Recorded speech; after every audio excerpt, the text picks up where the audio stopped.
le atua ua mātou iau luma i le nei tae au. Mātou lu fale mai lo malu tā puai. E si atu le taulanga o le whaafetai o le whaamanu ma le viinga. Au mātou sauni le atua e whaatinoina le nei tā puainga. Mātou te tatalo i le nganga o la uafio ina ia whaatu mulia i o lātou finangalo mo mātou loto. Mātou te talia ai le tā ua o upu. Whaamanuia i lau e kālesia ma le nei au fia. I lau suafa pele Yesu a mātou te talo atua i nei. Amen.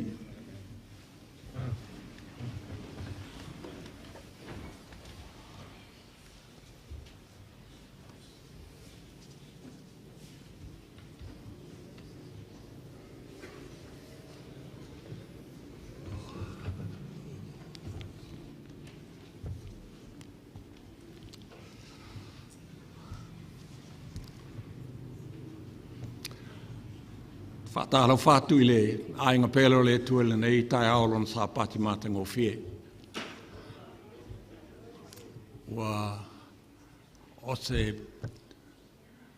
whātu anga mātang o fie le maita watu i le whilanuran wai le ngata i la eia mai hio tōku whonga fia. Maita winal tātu mawhtanga le nei tu la tai aor sa pati o le tua la whapeo ona whātumulia i tātou. I tātou so asias mai le māua tu swafa e mātou te whatalofa mwhawhila atu a te outou e le swafa manu o le tātou matai. Whaftai le tua e lan whamalolonga i nei o tātou mātua. I ma se tasin whapeo na whia I mafti angol tino, mai na sapati siong, ni sapati. No matu yung mani marisong al whaiwhau, ale yo samtalanga al whaiwhau, I just acknowledge, no matu mafuta marisong al whaiwhau, mo la tatu masfuta fo I male aeng al whaiwhau, ai whawhelo e atu il tātou, uso ai kālesia, o en whapena tu ua, le kālesia ai, whai malanga atu. Whia lawal mena e malanga I ai. It's always nice to be home. Welcome home. E talitono e inisi na ia whianga I whainga malanga pe ole. Songal tuina ia tali awa ma le tina ia funa ona le whapea ona tūlanga o lolongan whapea na whia ia ai whaftai le tua o le awa ia talaina ma ua tāpena masau ni e leo tātou mafuta ele nei tu la tai arsa pati le tua. Vi ia le tua mai ele lei lava le tua.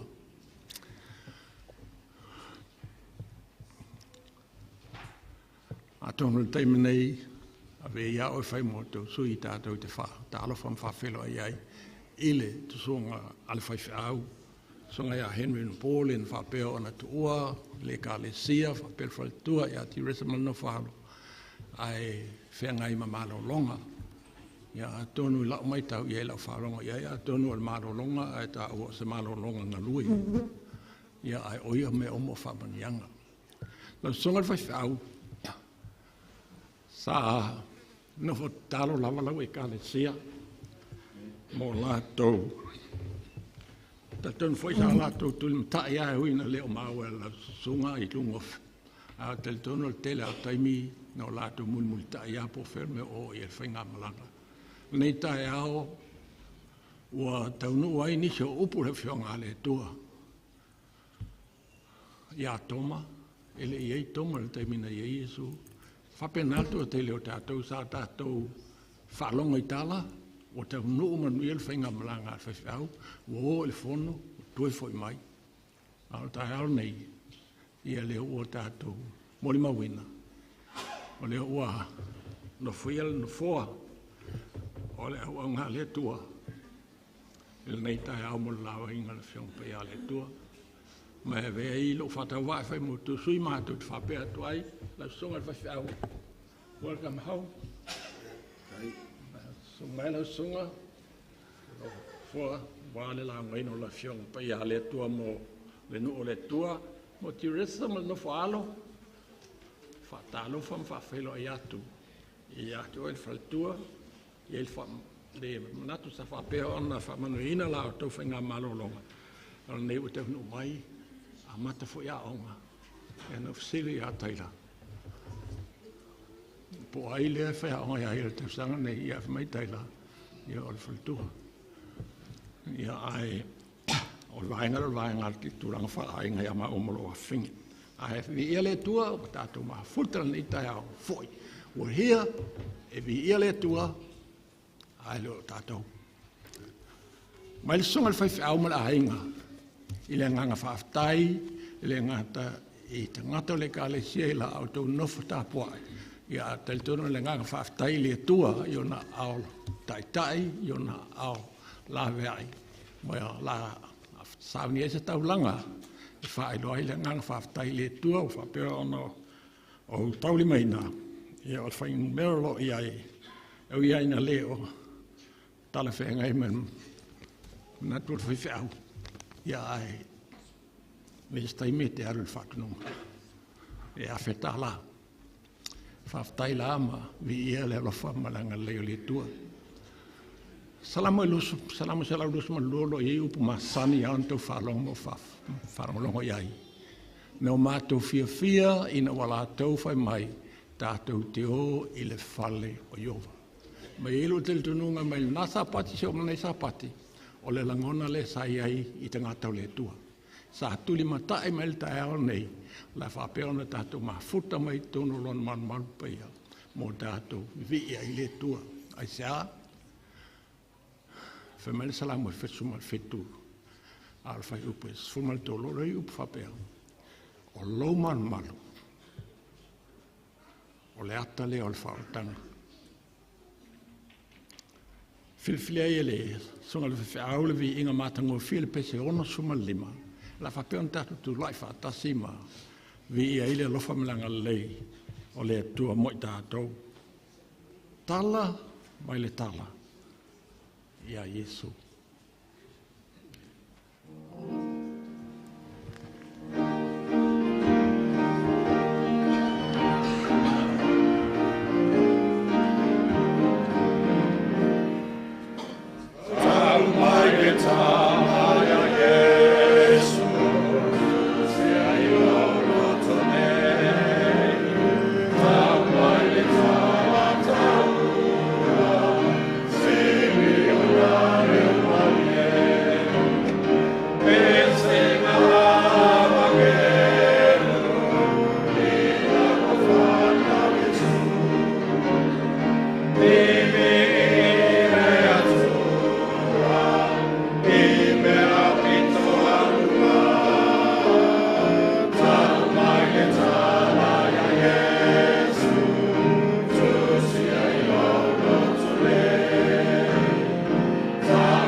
tātou tō tuli, whamolao e lumo le tua, o lau te ia tātou talo.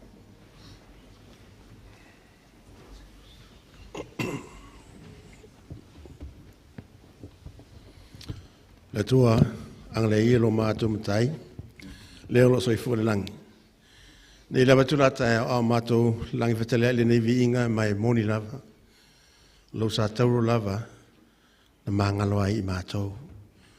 Le jitia lo mātou whaftai lau fio le tua, lo mesi sili, o lo e tā pena, ma whaia mo I mātou o tangata.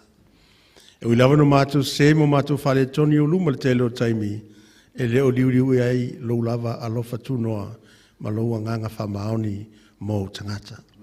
Mātou whaftai sili e tuli nei tai au, whai fōna mātou te tālapu I pui o lo malu, mātou fia lo malu, mātou te wha fo I atu le vi inga, o le whanetanga, o le whamanu I lau fio, a wau silinga lo stala.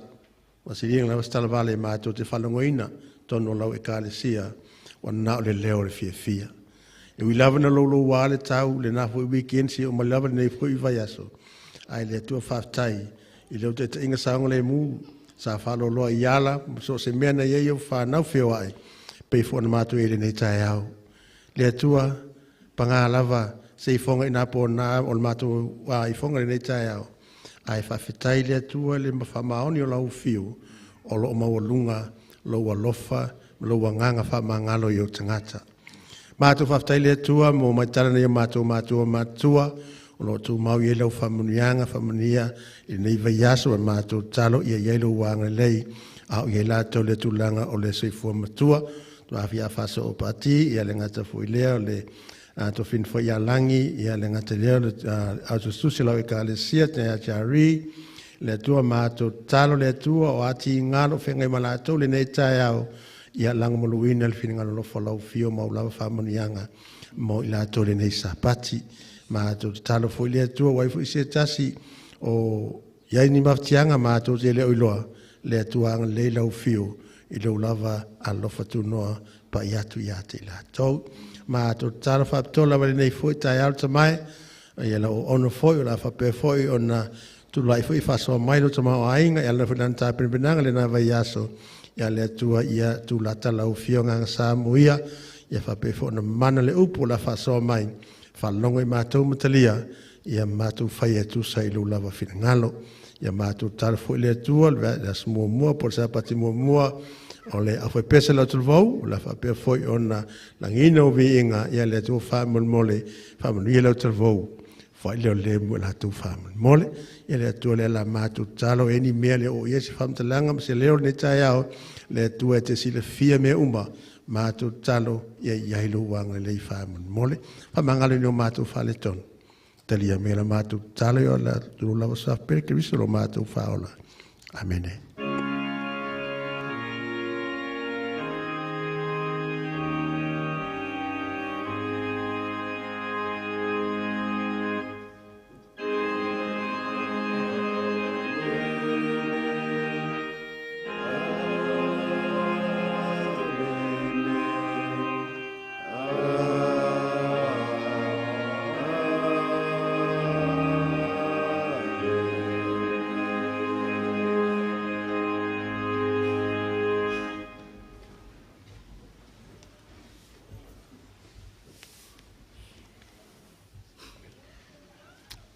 Ria ma falalo ia so te akona tu lai mai mo le famo poi no tolanga slo ia le kansia tai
Tātou tala mole, sua ima taulanga. Le tua mātou vi e whafteilo lavanga le tua le ne whaitai au fōu mātou le manuia.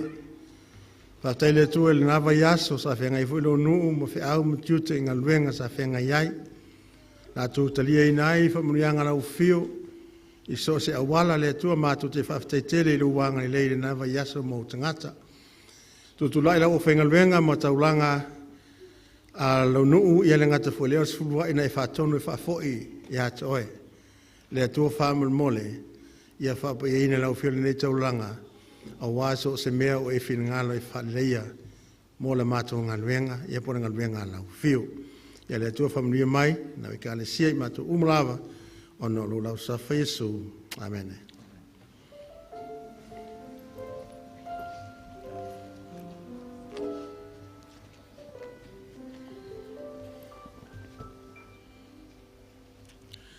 Ia ola te whanei o le whatauni la whiangpai a le tua, a o e su mai ia malautus pa ia talai whao ngā. Nātu ina ia tātou liu whātas le tusi o ngaluenga, ngaluenga nam tāu pesful mal fitu. Ngaluenga nam tāu pesful mal fitu, a lona whai upu e se fulu ma leono, whangata mai e le whai upu e luas fulu matasi. A ua maua lau tusi o na whapema le amene. Mātou tua leo soi fulangi.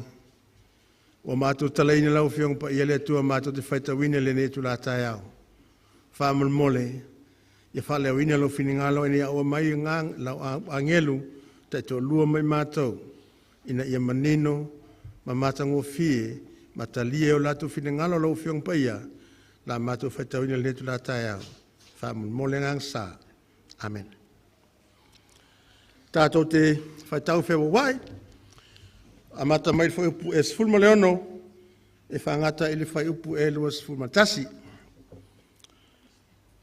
Ua whatari atu Paulo i ate i la ua i ate nai, ua ti ngā tele i foro na loto, o mata o ia i le ai ua tumu i tupua.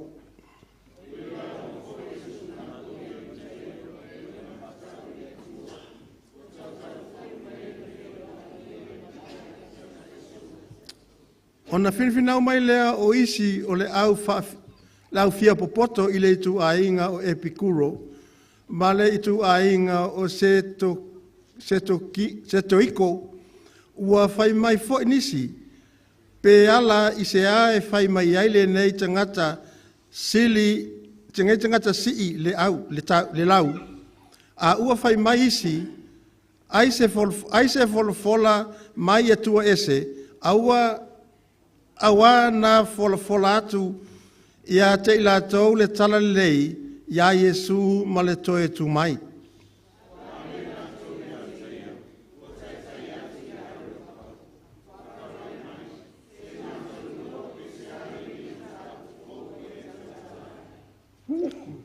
Awa ua moria mai nisi me ese i o mātou ne talinga, e le ua mātou fia i loa PCA le winga o nei mea. Tangata o atenai, a tuama tangata ese o au mauai, na o le tala tu whalongo. A whamania mai le tu e lana whiong pa ia, tātou whalongo whongam whaatawina nitu la tai au, ia ma le tunai la tu nā tuloa i le awhipese, ia ma le pese lua laungu whaatai.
mo le atu le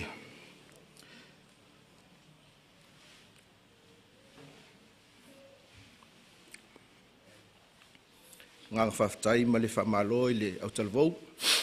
Li ia le atua whaftai le nei vi inga ua saunia le au talvou e a matai nai le tatou sauninga o le launga. It's so good to see young people take part i sauninga. Mai o te whamalosi atu i le tatou au talvou. Don't stop there. Keep going. Whaawau pea o na whaongaina o tau siufonga maalie. Whaawau pea o na whaongaina o tau taleni mo le ngaluenga le atua. Ai maise ia le si itiaina o le vi inga i le atua. Whaftai atu ia Kathy ma le lato komiti, ia tai ma le komiti la utalavou, ia mo le nei vi inga matangofie.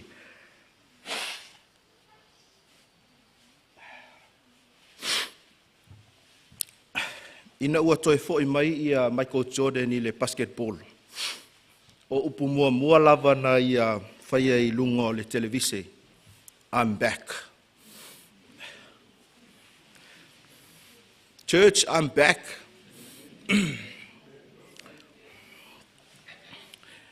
Vi ia le atua i le tapua inga le ekalesia. Whaaftai la o tau nofo tatalo. Whaaftai i leanga le lei ma le alofa e le mawai. Mawhai ai o na toi maua le nei whailoa inga matangofie. Mai tauina sa malanga fo inisio le tato ekalesia. Ia lea fo iwa toi taliu mai. Pea whai e saolo u mawhauwhau ia o le sunga ia talia oa ma le tina matua ia na futi lea e le mau atu o na toi fo i mai. Ia atoa i manisio le tato ekalesia. Mai fia lava i le nei tae au e vaai ma tiptilo atu i le sauwhainga a le ekalesia. O lo momoli mai i a lo whaanga o le sunga i le whawhengainga, sunga i a Pastor Manuao Mawia, ekalesia i San Francisco, i le tatou ekalesia. Maua le awanoa e whailoa iai ma le au na le atua, mai o loo manatua pea ia le malanga le tatou au whaipese, ia ma ave taavale ia na ave ina au tausa, ia o loo moli mai ia lo whaanga le whaiwhiau. Moli mai lo whaanga le sunga le whaiwhiau ia ulsese mtawha, whaiwhiau le ekalesia i Sacramento, maua le awanoa e asia ai ma whailoa ai, o loo moli mai ia lo whaanga le whaiwhiau. Whaletua ma le ainga. Moli mea lo whaanga le sunga le whaiwhiau ia Pastor Sinapi, pa o ma le ainga, whailoa i Hawaii, ia mai o loo moli mai a lo whaanga le tātou ekalesia. Po whea lava tātou te anga iai le ekalesia, e le misi lava wanoa e whailoa iai maisi foi au kerisiano, o le ekalesia asfitu o le toia fio mai. I so se vaenga o le lalolangi. Mai manatu foi e whapena foi nisi o le tātou ekalesia sa malanga asiasi. Au maua foi le awanoa o te whaaftai atuai sunga i teitai. Sunga i teitai a manu taala ma le whaletua. O na fisosoani a nonu malo ma tietia e maise o lātou ainga. Le whaangaloina ia alvasenga o toi ina mo lātou whaletua. Ia whapea ia taitai o mtanga luenga o tātou ngā luenga i lona a matanga o le nei tausanga. Whamalo whai o le whaiva, whamalo le tautua i le atua, ia malona finangalo. Fia whaaftaia ta mamatina mātutua o le ekalesia, o la o tau tulivae, ma la o tau talo atu i le atua, e eile taritonunga, ia o le manuia le nā o le tātou ngā luenga. Aua ne imuta la o tau tatalo, aua ne ingalo ia le tātou ngā luenga, au tātou ngā lulue ai. Fou tausanga lua afe lua sefulu ma le tolu. Tau whaamasani e tau le lua afe lua sefulu ma le tolu. Whaatalofa atu i se tasi wa asia le tātou malumalu le nei tai au. O le awhai le tātou tatalo. Le atua mātou tatala ina ua fionga. Whetalaila ua fio e whaalongolongo lo nuu mo mātou tangata. Whaamanuia i le nei tai au i lo suafa Yesu. Amene. Awhai e ilo tuspa ia to e su e le tusi sa whaitawina. Ngā luenga mta au pesfuma le fitu. O ina leo le a au mai ai ia le tātou fe au i le tai au nei. Wha tu ina ia le fe au e whapea. Breaking news. Tala fou to e vave vaenga mua mua. Lono winga o le fe au e vave. Ia ai pule o e pe fou. Ai wa wha au tu ina whapea. Breaking news part 1. O ani breaking news a e whaalongolongo i le amatanga o le nei tausanga. O ani tala fou mani tala vave. Tala whaafuasei. E whaate ia ai lo tangata mo tātou tangata i le amatanga o le nei tausanga. O te lei loa ia te oe. Ai mo a ulawa ia. This is one of the breaking news. Ina ua maua ia le tala o lea o le a whapena o na se ese ia le tamaitai palemia mai lona tofinga sayai. Whate ia le mawhauwhau tu fesili pe aisea. Na manatu natu ai lava lea i le tele o taimi. Ele ngata i lea mai aso lea na te nei sa mātou malanga i au kilani le aso tofi. Ai tau nuu i le po le aso tofi malama le tae au le asfareile. Breaking news. Ua lolonga ia au kilani e o lava i totonu o le malai vaalele. Ma so o se vaenga mawalalo. Ua matua i tō mai ti munga. Ma whape nā. O na lolo vai ai le tele. O nuu ma vai ai o au kilani. Ngā luenga mata upes fuma le fitu. Fai upu sao tātou fai tawina mai le fai upes fuma le ono. Se ia o i le fai upu e luas fuma le tas. O ina o lo iai le breaking news. O ina o lo iai le talavave ma le talafou. Na mo o mia e tangata i taimi ia o le tuspa ia. Au te le i o le vaenga lea le ekalesia. Tau te mai tawina o le ngaluenga mata upes fuma le fitu. O le malanga wha misionare lona lua le nei ale apostolo Paulo. E malanga ai e tā lai atu le fina ngalo o le tua. Mai tō te sila fia. So se tangata malanga lava. E fia whaalongolongo tangata i tala. E sau ma tangata lea. Amene. Ia ua umai si tala vaenga lea mua mua mai. A leo tau whaalongolongo atu. Tali aoa lea a whailan tala nā nei. Al malanga lea le apostolo Paulo i ngaluenga mta upes fulma le fitu. O loo tā uai nofoanga e tolu sa asia Paulo.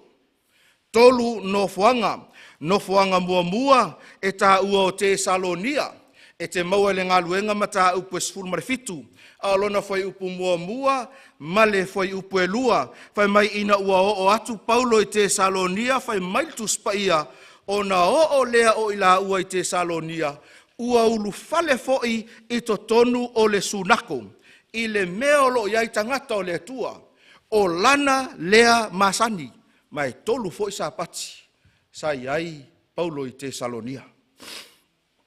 Masalo pe te lea tu sa pati le sa iai Mose i porirua. Na ilo sa pati lea sa iai Paulo i te Salonia. Ai o ina le nofoanga mua mua le na e te maua i le ngaluenga mata upo se fulu marfitu.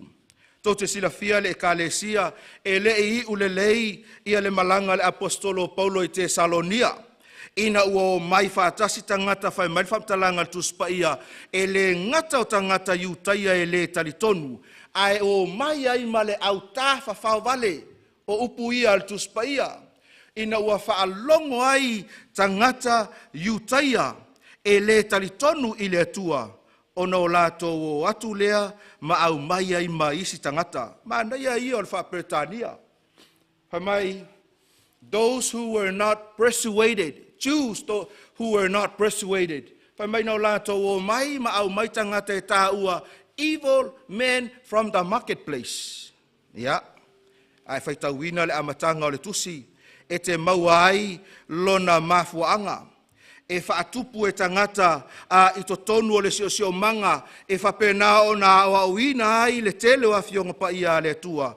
Ia ai o e au mai tangata ina ia whaatupu leve vesi. Whai maila i o le tala.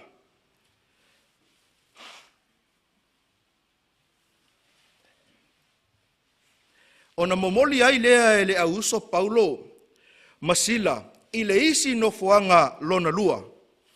E te maua i le tusi lava lea o ngā luenga mta upe sfuma le fitu. Le no fuanga e tā ua o Perea. Mai whai mai whamtalanga al tuspaia, ina ua tau nuu Paulo i Perea. O le mea mua sa whai e Paulo, o le ulu fale lea i le sunako o tangata Iutaia.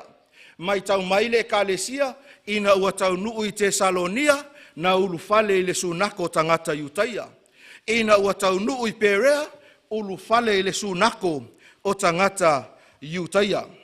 O le esenga o no fuanga nei e lua o Tesalonia ma Perea, e pei e fōlinga mai, e toa tele atu tangata na o lātou talia lelei, le tala lelei lea, sa momoli atu e Paulo Masila. Ai o le tu e whaanono ai, po o le a lava le lelei o se mea, e tau mawhai lava le fili e whaleanga. Mau tali tonu ua tātou māsani ai. Po le a lava le lelei o se whaatinonga, po le a lava le lelei o se polokalame, po le a lava le lelei o se fuafuanga ma se whaatatianga. E tau mawhai mālosi lava le fili ina ia lepetia ma whaatama ia. Pai mai le tala a o iai Perea. Sa longo tala tangata Iutaia lea sa i Tesalonia. Ma o lātou o mai ai. Te maua le whai upes fuma le tolu. A ua i loa e tangata Iutaia o i Tesalonia, ua fola le awhionga le atua e Paulo i Perea, o na o atua i lea o i lātou, ma whaaoso i le motu o tangata i lea mea. Ai o tau le kālesia. O tangata nei e fōlinga mai e le mo moe le lei. E pe e mangeso lātou tino se i tulou, pe a whaalongo ua fola le awhionga le atua i lea mea ma lea mea. O tama ia e fōlinga mai e le mo moe i le pō. E tofa wha le ainga, a o lae scroll lava i lunga lana Facebook, ai whai tau comments ta itasia tangata.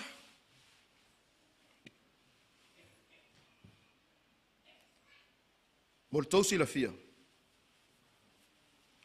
O le vā o Tesalonia ma Perea, pe ai tangtanga ai mai i le whaafanua lea. E pea ma le fitu se fulu ma le 2 kilomita lona mamao. O le umi pe a whai e drive. E pea ma le 5 se fulu 5 minute. A e alu i solfanua lona winga e umi atu. Ai a whai e te savali o te leiloa po le ale umi. Ai pe aise a lava ua tātou moli mauwina i le tala le nei. E ui lava ina vāvā mamao nuu ia e lua. Ai sa matua i tuu a toa le effort o tangata ia Iutaia Tesalonia.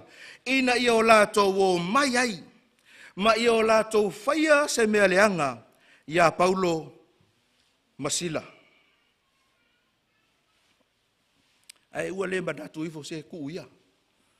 Tu ia Paulo Masila e o e whai la ua ngā luenga. Fola a fionga le atua. Po fea lava ea ngai hai. Me malie le tupu i nei le kalesia pele le atua. E le whapena o mai loa tangata Iutaia. Whai loa le mea o loo mana na o hai. Ai whai mai le whamatalanga al tuspaia. Lea o loo tā ua i le tātou mau. Whai mai na o mai ma whaoso isi. Ue whaalongo se me whapenga. O le alu o le isi whaoso le isi. E whai se me leanga i se istangata. E whai se mea e tau leanga ina ai lo tangata. A whai e istangata whapena. O lau whautuanga alo ese. Le angai ke koe ukia I se kaimi. E tele mea whapea o lo tupu I le taimi nei. E whaoso le isi tangata o na maua loa lea o oe. Fiu lo e su el tangata lea na whaosoa oe. Vai atu Paulo o lea foi ua taa le Filipe rea. O lea ua tau nuu mai tangata Iutaia sai Tesalonia. Lea sa o la tau whaia ia se ngai o inga whale tonu ia te ila ua. Whai mai le whai upu e sifuruma le 5. Ina ua mai tauina le apostolo Paulo. Ato ai matangata sa lango malosi a te ia le tūlanga lea. O na toe whaatino loa leo le isi fuafuanga. O le a lea fuafuanga. Whai upu e sifuruma le 5. O e na momoli fo ia Paulo, ua la tō uoma ia. Tangata ia na au maia Paulo mai Tesalonia I Perea, lea fo ua toe tāpena, ina ia toe ave Paulo mai Perea I Atenai. Peo na whai mai ai le tuspaia. A tō ai ma le whatonunga le apostolo Paulo, e tau ia Sila ma Timoteo o loo I Perea, ia vave mai. Vave mai. No fuanga lona tolu lea e te maua I le ngaluenga mta upu e se fulu malefitu. No fuanga lea sa o atu iai Paulo I lana malanga lea lona lua wha missionary. Le no fuanga e ta ua o Atenai.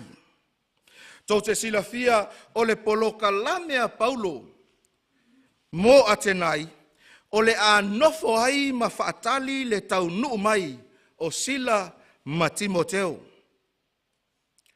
No fuanga le nei e te mai tau wina ai le suinga. Le suinga mai I le taimi sa tau nuu ai Tesalonia, ma le taimi sa tau nuu ai I Perea. O le alo na suinga. Ina ua tau nuu I Tesalonia, fai mai alfa mtalanga tuspaia, na ulu fale I le malu. Alu le lotu. Ina ua tau nuu I Perea, ulu fale I le sunako. Aia Atenai. Ina ua tau nuu I Atenai, fai mai whamtalanga tuspaia, ua whaatali atu Paulo ia te ila ua I Atenai.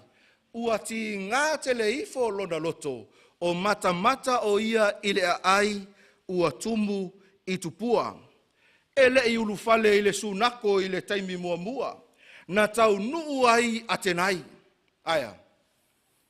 E ia le mea le wa whai Paulo.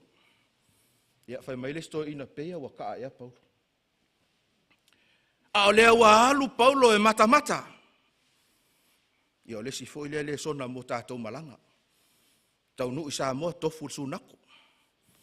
Tau nuu isa vai tofu sunako. Tau nuu I Hawaii lotu. Amerika lotu. Ia e pe pue mai fwesa waka I ofuloku e lesi meo iai pau ale mea ia maua ngai evidence. O lea sa e alu I le lotu. E whai mai le vaenga lea o le tala lea ua tātou wo ai. Lea sa tātou whaitawina. Ina ua tau nuu Paulo I Atenai. E lei ulufale mua I le sunako. Aya. A lea o lo tautala iai le whai upe se fulu maleono. Sa alu Paulo ua mata. Ua tilo ma vaai. Ua mai tau ma iai loa atu tūlanga o le sio manga. Tūlanga o le aai maona tangata. Tūlanga I mea o lo no nofo ai. O mana onga whaapitoa. O le ale mea lea ua tupu I Atenai. Sui le tala. Ua sui le tala. Ua le mua mai le ulufale le sunako. Ai whai mai ua alu le matamatanga Paulo. Alu I fea.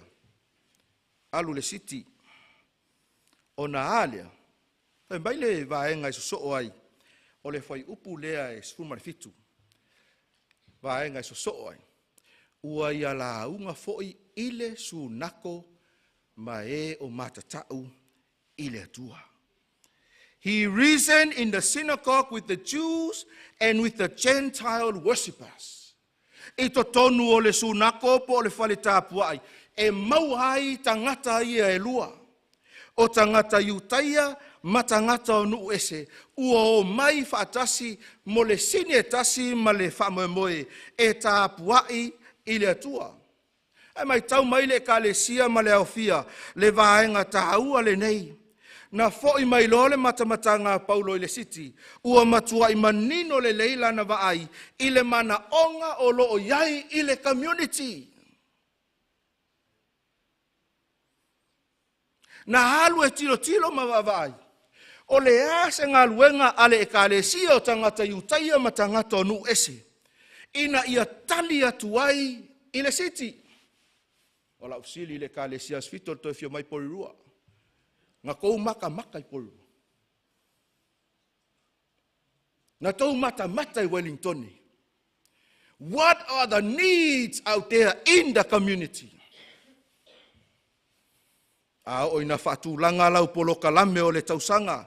Pe whaamata ea o lo e whaatulanga ina. Ile si o manga i to tonu lava o le ekalesia. Ai whapewhea le community. Tā ua le vaenga leana mai tauina ele apostolo. Ina ua uma ona ia mata ma tilo, sa uloa nofo i lalo matatalo i le atua, e whaasino mai le whiau, e ave i tangata iutaia ma tangata o nu ese. O le upu leo lo tau mai el tūspaia, whai mai ua ti ngā teleifo lona loto. His spirit was provoked within. Ina ua tilo atu i le manaonga, ina ua tilo atu i le tūlanga o loo iai, le sio manga, sa matua i ti ngā lona loto. Mai fōlinga mai ai o loo mu sae ai, ia le afi o se whiau e ao o na mumoli atu i tangata. Ai se au ati ngā i le loto le apostolo. Fai mai whamtalanga tu spaia. Nai loa e Paulo, ua si o mia ma ua tumu le ai i tupua ese. Ua si o mia ma ua tumu le ai i tu ai ngā tua ese. Le tangata e iai lona whaamoe i le ngā luenga o le whai maso. A le video le asa tātou mata. Ai whai ai kausanga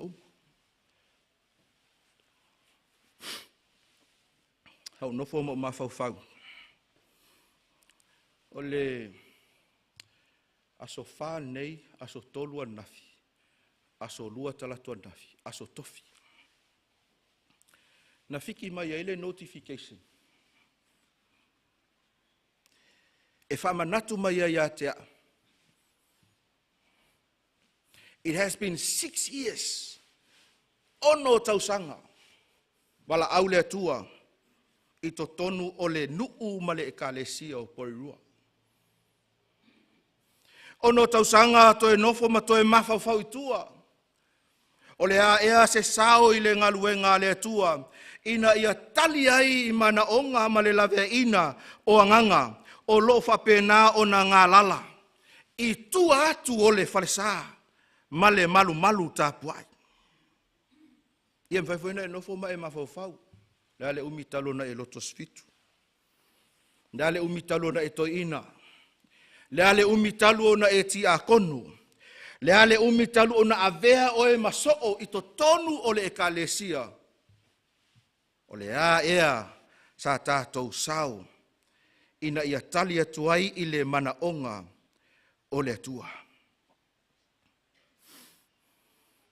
O le ti ngā lea na una ina i Paulo e la unga i atenai. O le vaainga lea na manatu ai Paulo e ao o na whaailoa atu ia atenai e lea tua. Ai mai tau mai le ekalesia ma le ainga o lea tua. Ina ua iloa e Paulo le manaonga. Sa mua lava ulufale i le sunako o tangata iutaia. E le ialu Paulo faito atasi lana ngaluenga. He went to the Jews first. O tangata talitonu i le tua.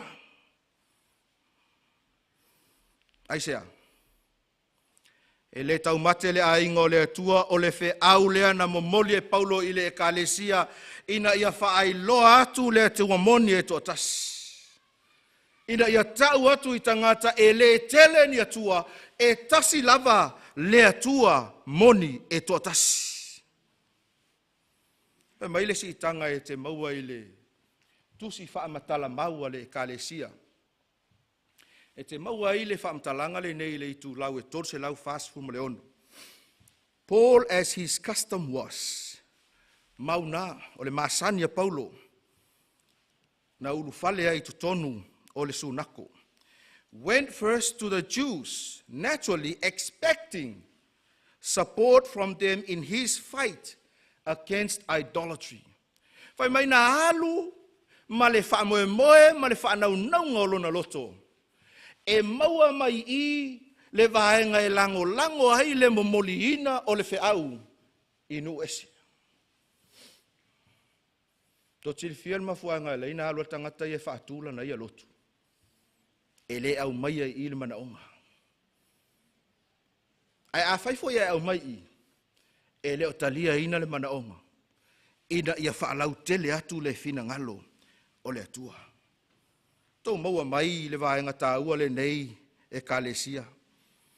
Na alu ai Paulo i le e kalesia, mo se feso soani, mo le ngā luenga o le lavea ina o nganga.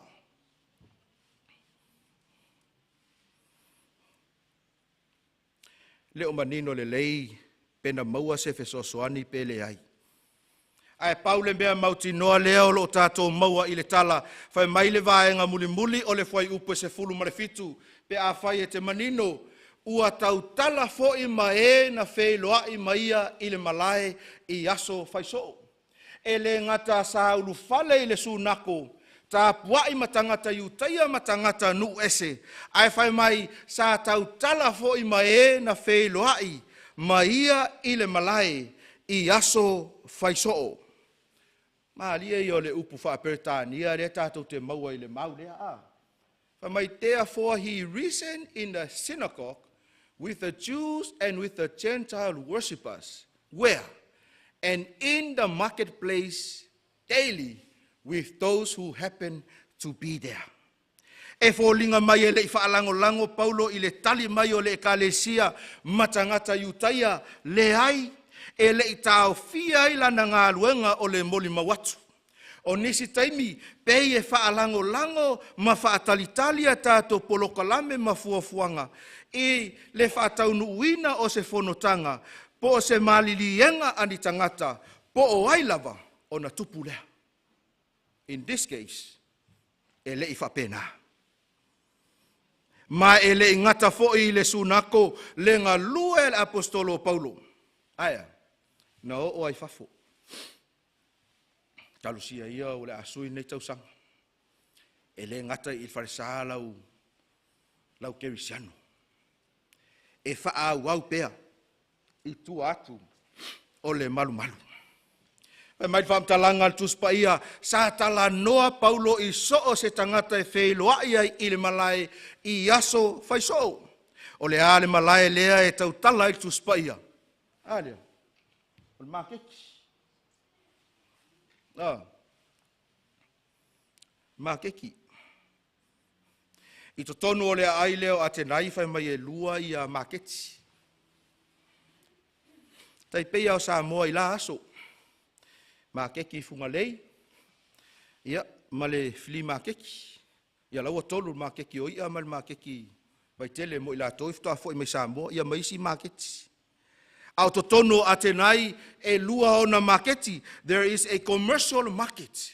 O le marketi e o mai ele au fai pisinisi e whaatau e o lātou o loa. Matangata maumea. Ai foi la maleisi marketi e tā ua o le social market. Marketi la na leo lo tautala ia ile mau lea ile ngā luenga sifu malefitu. Fai upo se fulu malefitu.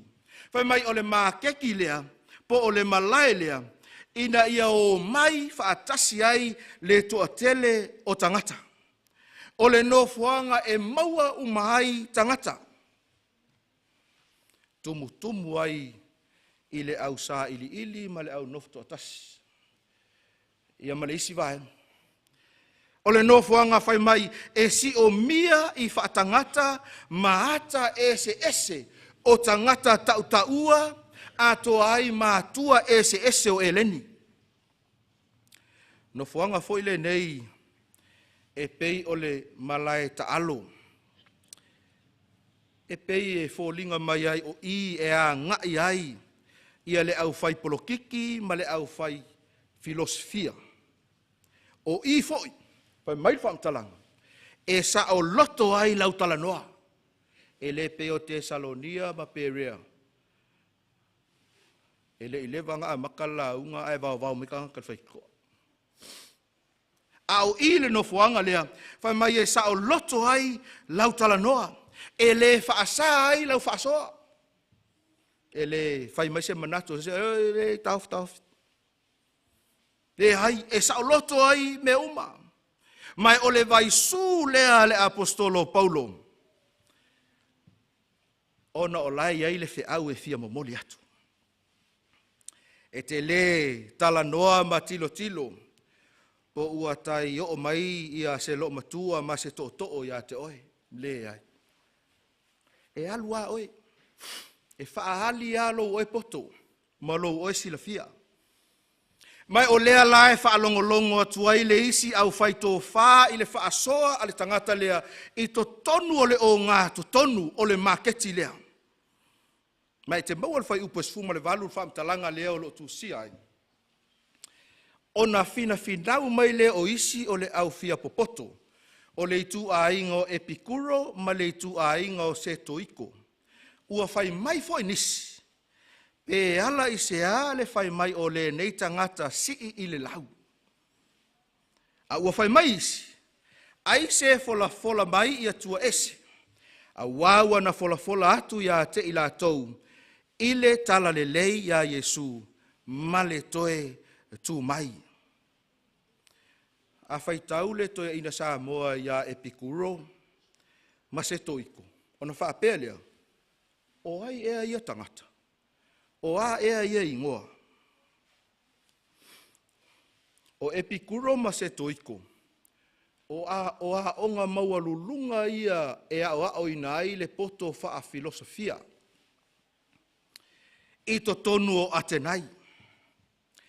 Mai whai mai le whaamtalanga taluai ona o le nofuanga leo lo iai e o mai ai so o se tangata o i fo i e o mai ai ma whaahali ai o lato to mai ma lo lato poto. Alu atu lea sau leisi. Latu lea sau leisi. Ai whaalongolongo atu le awali ia o lea fo i e sau noa mai ai ma le tangata e fau le lato vaai. Ai fau fo i le lato whaalongo. Leitu a inga tamai lea. Whaatusa ai lea e le au popoto. By the way o le upo o lo whaonga ina i le tuspa ia Samoa whai mai o le au fia popoto. A e sila i le whaperetania, they are philosophers, o tangata ata mamai. Ua lātou whaalongolongo atu le talanoa le apostolo Paulo, ma o lātou whaatusa ina ai Paulo, i le upu leo lo tā ua, i le ngā luenga mata upes fuma le fitu, whai upes fuma le valu. O ai le nei tangata, i le lau. O le a le wingo le meo le i le lau. Ia e whai ngofie pea e tangtanga i whaperetania. O lona winga, o le tangata fo i lea e tautala so, Babla. I le lau. Ai whai mai le upu e leni, o loo whaongaina, o le spermalocos, o lona winga. E fōlinga mai e ave i se manu fo i lea e na te aina ia se fungo se la au, ma ia aluatu, ma avatu i niisi no fuanga. E na te lea vea umale la au. Whaatusa i le au popoto lea Paulo. O se poto i titi, ma se poto i leo atu o toa. O loo au mai, i to tonu o le senta po o le maketi lea, e tala noa ai i filosofia, ese. Musu a lesi filosofia. O ai le nei tangata. A tono o nisi taimi e tau te whaonga ina i no fuanga i ese mai tono le kalesia. E ko ke kala ngoa i mea le loku. Amene. Amene. Ioi. Wale au mai ai to tonu o le sio manga o le ekalesia. Ai ua pua ina i le ala. Mea e ao na soala pule ma tala noa ina. Na ko inga ngofuanga la le ma keki.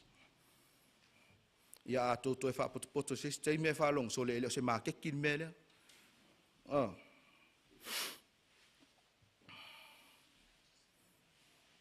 O le tu e tā ua i le tala le nei, le kalesia, ma le au pele i le tai au nei. Ona ua tōsina le whaalongo le au popoto nei le sauninga Paulo, o loo whaia i le malai.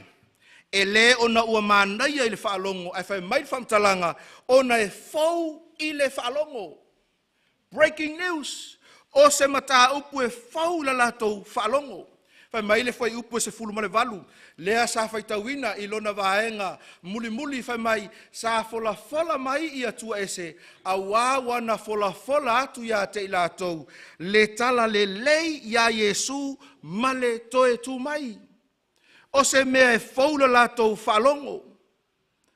I le au epikuro ma le au setoiko o se mata upu e matua i mata utia lona au maina. Ai tō te sila fia, o le mata upu sili lea i le manatu o le apostolo. A wā sa ia i loa, ma sa ia moli mawina. O le isi foi lea mafuanga, na vevesi ai mafau o tangata atenai. A wā foi ua tonu lo latou talitonunga, a oti le tangata e ola pea lona nganga. I le whaalongo atu i le tala noa mai o le apostolo e whaatatau i le toe tutu. Tala fau. It's a breaking news. O le tala e fau i lo latou whaalongo le mele nei. Mai tau mai le nau te leo tangata nei i le fia i loa atili o le tala fau le nei e le i muta i nei lo latou fia whaalongolongo. Whai upo esfumale iwa. Whai mai whai upo esfumale iwa. Ua latou ave ia te ia, ua tai atu i le nofuanga e tā ua Areopako, ua whape mai, se i o mātou i loa pe se ale nei mata upu fou, ua e tau tala ai. Talu ai o no le maketi leo lo tala no ai, o lo vevesi, ma pisi, ma feo wai ai le to tele o tangata, ua leo manino tele ai, le mata upo le apostolo Paulo, na manatua ina ia ave ese atu, ise isi no foanga, whaapitoa.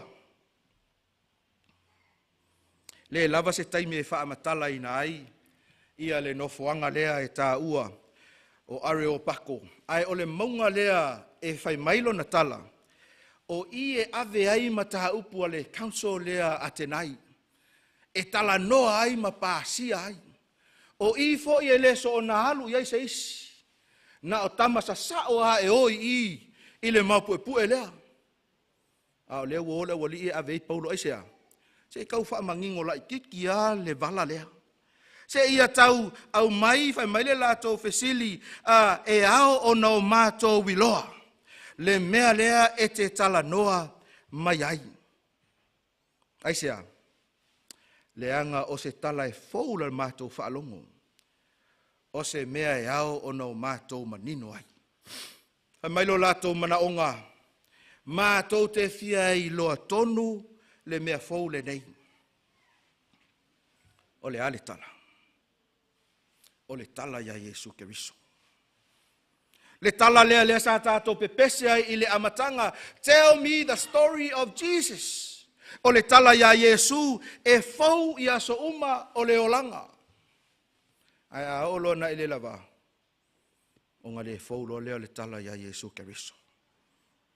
Whai mai le ngaluenga e sfuma le fitu alona whai upu e lua se fulu. A wā ua e mo lia mai nisi mea ese i o mātou nei talinga. O lea ua mātou fia i loai, pese a le winga o nei mea. Le kalesia ma le ainga o le tua, a o ina suia Yesu lo olanga, e suia i fo i malau talanoa. O le a le suia le tausanga, e le suia lau talanoa. Se i vangana, ua suia Yesu lo olanga.